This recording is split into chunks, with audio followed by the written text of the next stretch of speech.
to first thank the community and for the support and the love and the honor that has been shown to our family.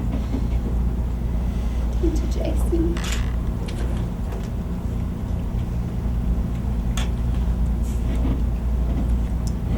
It just means a lot. I mean, I can't say how much that it has meant to us just to see the honor that has been shown to him and the support of our family.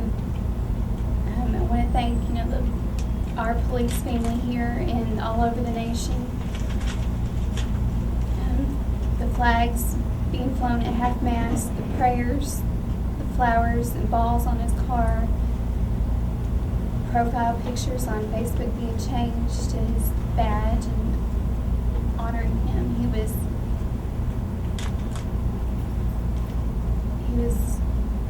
an amazing man, and I just want everybody to know what an amazing man that he was. He was a dedicated family man. He loved our family, loved our boys, he loved me. He was dedicated to his job. He loved his job. He loved the people that he worked with.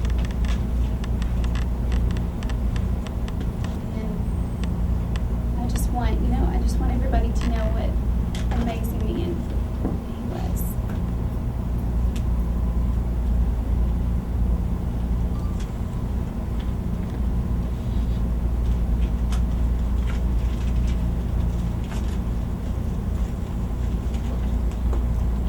Questions or anything? How did you guys meet? We met on Valentine's Day 12 years ago. We were at college and we're inseparable ever since.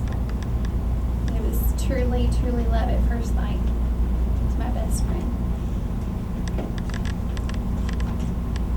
Amy, why did you want to come speak publicly today? I wanted to thank everyone for the support and the honor and the love and the prayers. The only reason why I can get up here right now is because of prayers.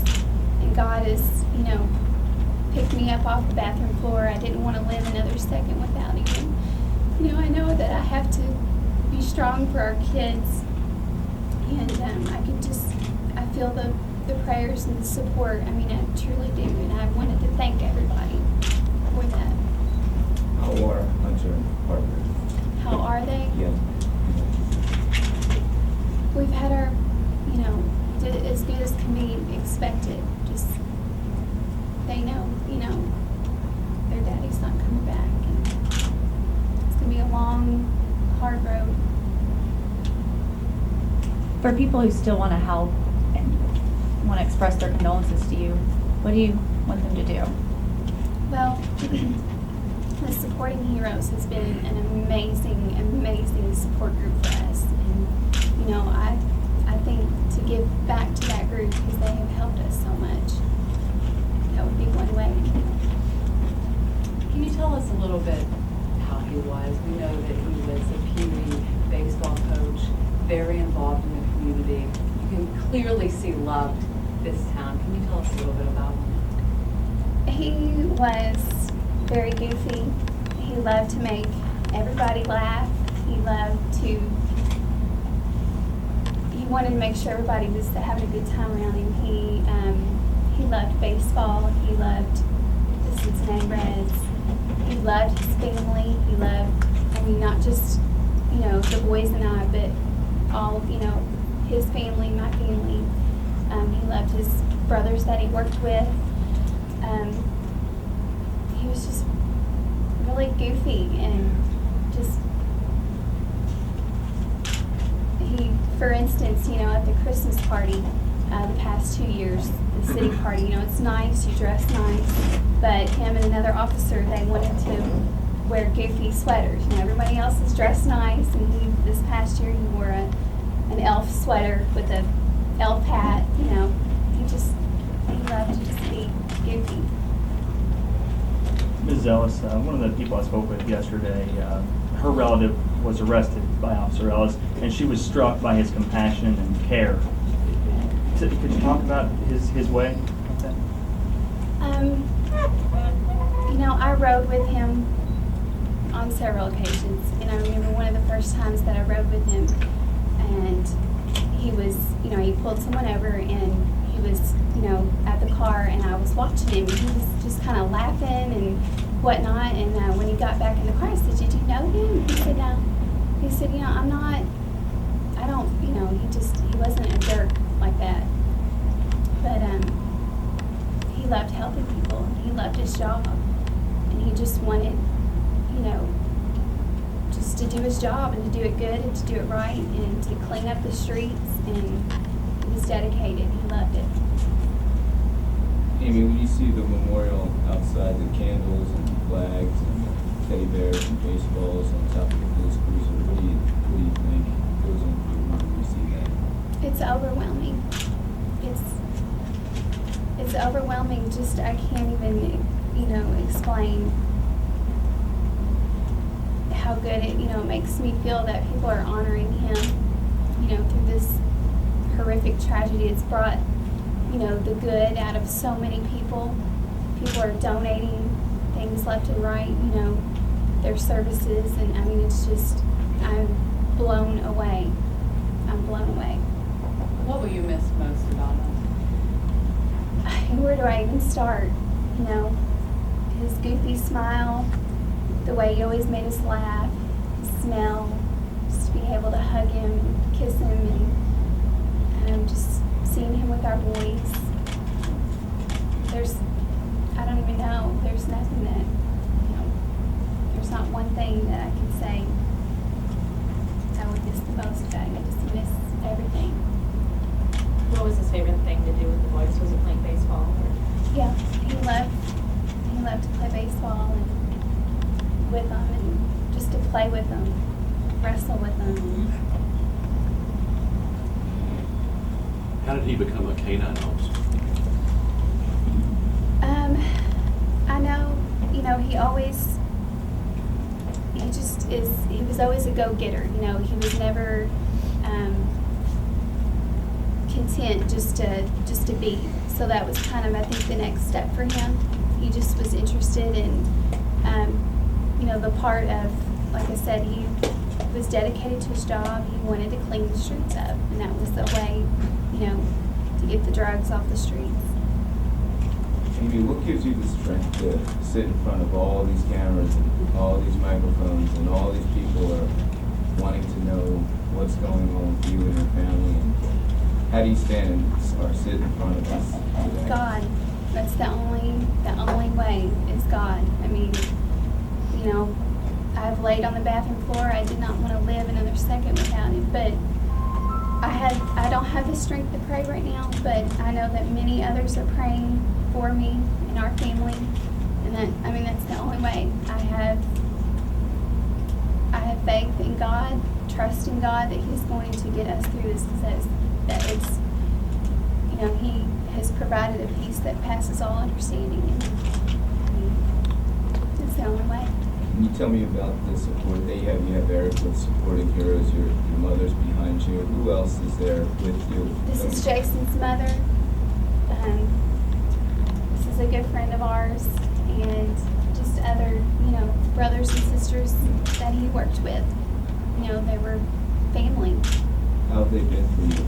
Amazing. They have not left my side. They have been, you know, they loved him too. Is this Tara to your right? What have the conversations been? How has Tara helped you get through the past few days? Just knowing that, you know, because people can say, I'm sorry, and, you know, but it was a comfort to know that someone else has been through this, and she was able to stand in front of me and just, you know, the pain will never go away. Just to have that extra support, you know, to say, hey, I know, and to know that she knows what we're feeling. Somebody told me we didn't lose one of the good ones, we lost one of the best. What made Jason so special? He loved his job, and he wanted to make, he just was a goofball, and he liked to just goof around, and he was just such a likable guy, and he loved his job, he loved his family. I really don't know how to explain it. He loved his job, he did his job right, he was by the book. You proud of him? Words cannot express how proud. I mean, he is forever our hero. He always made me feel like he was Superman, that nothing would ever happen to him, and he's our hero.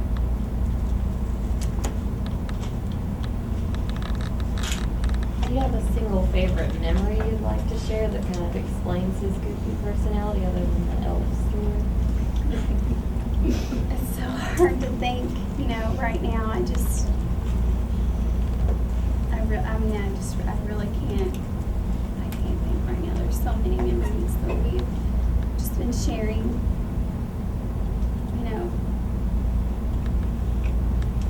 Over the past couple days, we've laughed, we've cried. I mean, I just can't think right now. How old are your boys? 6 and 7. And they comprehend what's happening? The younger one, he knows, try to explain the best I can. He knows that Daddy's not coming back, but that we will see him one day again in heaven. And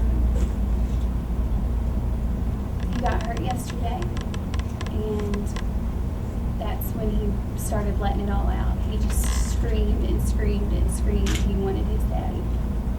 And we all sat there and cried with him and said, we do too. And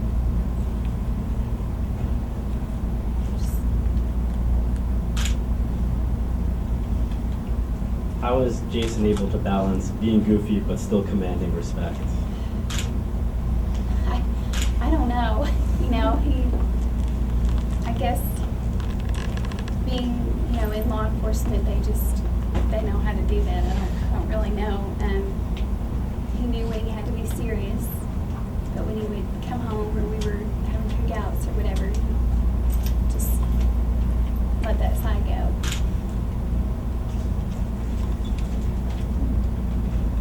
Did he ever tell you when you all met, like why he wanted to become a police officer? He never really said why. He just said that,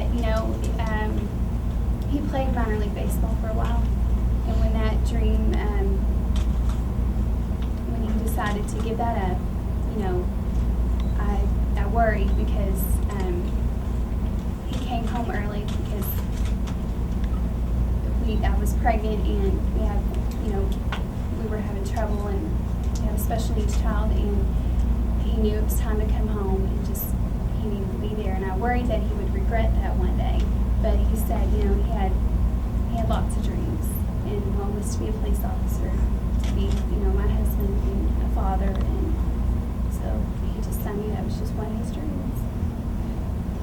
What kind of support have you gotten from that community, from his former players in baseball? Has there been some outpouring from that community as well? I mean, just everywhere. I don't think there's anyone that has not reached out to us, he touched many lives. And there will be, close friends of his that he played that'll be by our side.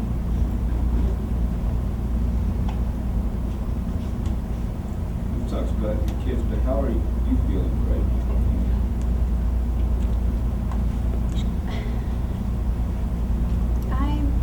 There's no words, to express the sadness that I have, the anger that I have.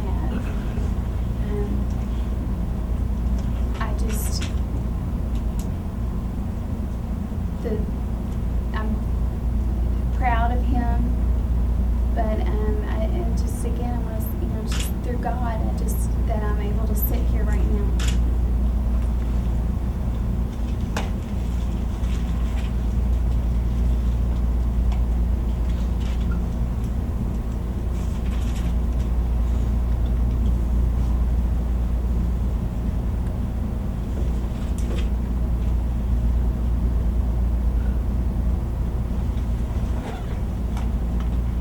anything else you would want us to know about Jason that you haven't said?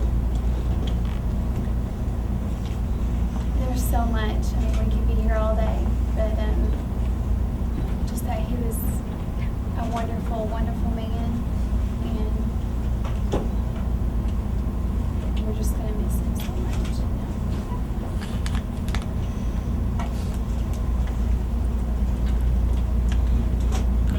Thank you, Mrs. Ellis.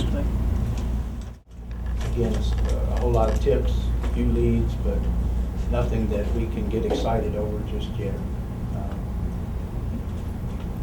We and KSP investigators are working around the clock, literally. Not much sleep, a whole lot of Red Bull that's getting us all through it, and we're not going to rest for quite a while, so.